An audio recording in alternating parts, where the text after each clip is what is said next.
శ్రీమాత్రే నమః. దుర్గే కాత్యాయని దేవి శాంభవి శంకరప్రియే మయా భక్త్యాం పూజాం గృహానత్వం సురేశ్వరి. ముందుగా మీటివి ప్రేక్షకులందరికీ కూడా శ్రావణమాస పర్వదిన శుభాకాంక్షలు. అదేవిధంగా భగవద్బంధువులందరికీ కూడా ఈ శ్రావణ మాసోత్సవ శుభాకాంక్షలు తెలియజేస్తూ ఉన్నాం. శ్రావణ మాసం అనగానే మనందరికీ ముందుగా గుర్తు వచ్చే పండుగ బోనాలు. అంటే ఈ గ్రామదేవతల పండుగలు. గ్రామదేవతలు అనగా పోచమ్మ, మహిసమ్మ, ఈదమ్మ, ఎల్లమ్మ, ఇలా గ్రామదేవతలందరికీ కూడా ఈ శ్రావణ మాసంలో ఎంతో వైభవోపేతంగా బోనాల ఉత్సవాలు ఇవన్నీ కూడా నిర్వహించడం మన హైందవ సంస్కృతిలో పూర్వం నుంచి ఆనవాయితీగా వస్తూనే ఉంది. దాంట్లో భాగంగా ఈ శ్రావణ మాసంలో లోకమంతా కూడా సస్యశ్యామలంగా ఉండడానికి, గ్రామాలన్నీ కూడా అభివృద్ధి చెంది గ్రామాలన్నీ కూడా సుఖ సంతోషాలతో ఉండడానికి గ్రామ ప్రజలంతా కూడా ప్రతి సంవత్సరము ఈ అమ్మవార్లని కొలుస్తూ వస్తూ ఉంటారు. దాంట్లో భాగంగా ఈ కల్వకుర్తి పట్టణంలో వేంచేసి ఉన్న పోచమ్మ తల్లి దేవాలయం కూడా పూర్వం నుంచి ఎన్నో సంవత్సరాల చరిత్ర కలిగిన ఈ దేవాలయం ఈ భక్తుల కొంగు బంగారమై విరాజిల్లుతూ ఉంది. చాలామంది వివాహ సమయాల్లో, నూతన గృహప్రవేశాదులు, వాళ్ళ గృహంలో ఎటువంటి శుభకార్యాలైనా తప్పకుండా ఈ అమ్మవారిని సందర్శించి అమ్మవారికి సారే ముడుపులు సమర్పించి తమ ఇంట్లో శుభకార్యాలన్నీ కూడా చాలా రోజుల నుంచి నిర్వహిస్తూ ఉన్నారు. మరి అటువంటి దేవాలయము పురాతనమైన దేవాలయము జీర్ణోద్ధారణం అవ్వడం వల్ల ఈ పట్టణ ప్రజలు, అదేవిధంగా శాలివాహన కుమ్మరి సంఘం సభ్యులు, దేవాలయ కమిటీ సభ్యులు, గ్రామ ప్రజలు అందరూ కూడా ఎంతో భక్తి శ్రద్ధలతో కొలుస్తున్నటువంటి పోచమ్మ తల్లి దేవాలయాన్ని పునర్నిర్మించడానికి పూనుకున్నారు.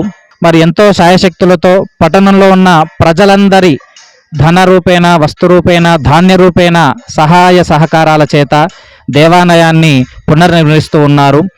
పునర్నిర్మించడంలో భాగంగా ఈ సంవత్సరము శ్రావణ మాసంలో వచ్చేటువంటి బహుళ చవితి, పంచమి తిథుల్లో ప్రతి సంవత్సరం కూడా ఎంతో వైభవపేతంగా బోనాల నిర్వహణ జరుగుతూ ఉంది. మరి ఈ సంవత్సరం కూడా బోనాల పండుగ సమయానికి దేవాలయం నిర్మించాలి, అమ్మవారిని ప్రతిష్ఠించి భక్తులందరికీ ఇబ్బంది కలగకుండా ఉండాలని ఈ కమిటీ సభ్యులందరూ కూడా పూనుకొని యుద్ధ ప్రాతిపదన చర్య చేత, అమ్మవారి అనుగ్రహం చేత దేవాలయాన్ని ఎంతో వైభవపేతంగా తీర్చిదిద్దుతూ ఉన్నారు, నిర్మిస్తూ ఉన్నారు. మరి అదేవిధంగా ఈ సంవత్సర పాటు దేవాలయ నిర్మాణ జరుగుతున్న సమయంలో భక్తాదులందరికీ కూడా ఎవ్వరికీ ఇబ్బంది కలగకూడదు, అమ్మవారి ఆశీస్సులు అందరికీ ఉండాలని చెప్పి బాలాలయాన్ని నిర్మించి ఈ ప్రతిష్ట జరిగేంత వరకు కూడా బాలాలయంలో అమ్మవారిని అందరికీ దర్శన నిమిత్తమై నిర్మించి ప్రతిష్ఠించడం జరిగింది. ఈ సంవత్సరము శ్రావణ మాసంలో శ్రావణ బహుళ సోమవారము తేదీ 11/8/2025 నుంచి 14/8/2025 4 రోజుల పాటు త్రయాన్హిక దీక్షతో 3 రోజుల పాటు ప్రతిష్టా కార్యక్రమాలు, చివరి రోజు అమ్మవారికి బోనాల పండుగను నిర్వహించాలని పెద్దలు, కమిటీ సభ్యులు, గ్రామ ప్రజలందరూ కూడా నిర్ణయించడం జరిగింది, ముహూర్తాన్ని నిర్ణయించడం జరిగింది. మరి ఎంతో శోభాయమానంగా దేవాలయ నిర్మాణం కూడా జరుగుతూ ఉంది.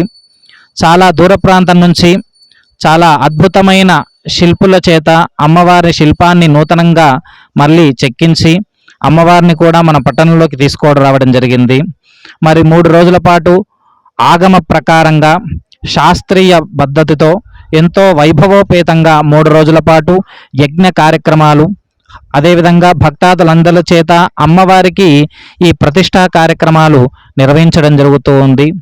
మరి ఇటువంటి దైవ కార్యక్రమం, ఎందుకంటే గ్రామదేవత పండుగ అనగానే ఒక కులానికో ఒక వర్గానికో సంబంధించినది కాదు, యావత్ గ్రామాన్ని మొత్తము సంరక్షించేటువంటి తల్లి కాబట్టి ఇటువంటి గ్రామ ఉత్సవాలు జరుగుతున్నప్పుడు పేరున కుల మతాలకు అతీతంగా, వర్గాలకు అతీతంగా ప్రతి ఒక్కరూ కూడా పాలుపంచుకోవాలి ఇటువంటి కార్యక్రమాల్లో. మరి ఈ గ్రామానంతా కూడా చల్లగా చూసేటువంటి తల్లి ఆ పోచమ్మ తల్లి. ఆ పోచమ్మ తల్లి యొక్క ఈ ప్రతిష్టా కార్యక్రమాల్లో ఎవరైనా భక్తులు తమ వస్తు రూపేణ, ధాన్య రూపేణ, ధన రూపేణ సహాయ సహకారాలు అందించి ఈ దేవాలయ నిర్మాణంలో ప్రతి ఒక్కరూ పాలు పంచుకోవాలని కోరుతూ ఉన్నాం. ఎందుకు ఈ మాట చెప్తున్నామంటే, దేవాలయ నిర్మాణము, దేవాలయ ప్రతిష్ట అనేది చాలా విశేషమైన ఫలితాన్ని అందిస్తూ ఉంది.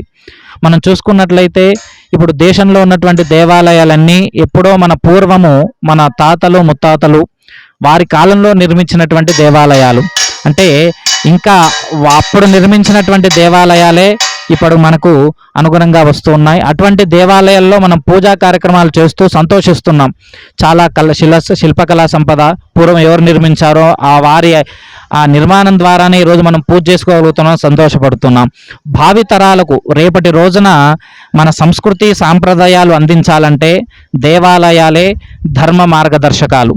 కాబట్టి అటువంటి దేవాలయ నిర్మాణంలో కానీ ప్రతిష్టలో కానీ పాలు పంచుకున్నట్లయితే వారికే కాకుండా వారి వంశానికి అంతటికీ కూడా ఆ అమ్మవారి యొక్క అనుగ్రహం కలుగుతూ ఉంది. మరి దాంట్లో భాగంగా ఈ సంవత్సరము ఆగస్టు 11వ తారీఖు, 12వ తారీఖు, 13వ తారీఖు 3 రోజుల పాటు విశేషమైనటువంటి ప్రతిష్టా కైంకర్యాలన్నీ కూడా నిర్వహించడానికి పట్టణ పురోహితుల్లో ఒకరైనటువంటి వెల్లికంటి జగన్మోహన్ శర్మ గారి ఆధ్వర్యంలో, వారి నేతృత్వంలో ఎంతో వైభవపేతంగా 3 రోజుల పాటు ప్రతిష్టా కార్యక్రమాలు నిర్వహించుకోవడం జరుగుతూ ఉంది. అది అయిపోయిన తర్వాత 13వ తారీఖు సాయంకాలం నజర్ బోనం, తర్వాత 14వ తారీఖు పట్టణ అందరి బోనాలు కూడా అమ్మవారికి సమర్పించడం జరుగుతూ ఉంది. ఇటువంటి మహత్ కార్యంలో ప్రతి ఒక్కరూ పాలు పంచుకొని ఆ అమ్మవారి యొక్క అనుగ్రహానికి పాత్రలు కాగలసిందిగా మనసారా కోరుకుంటూ ఉన్నాం. శ్రీమాత్రే నమః.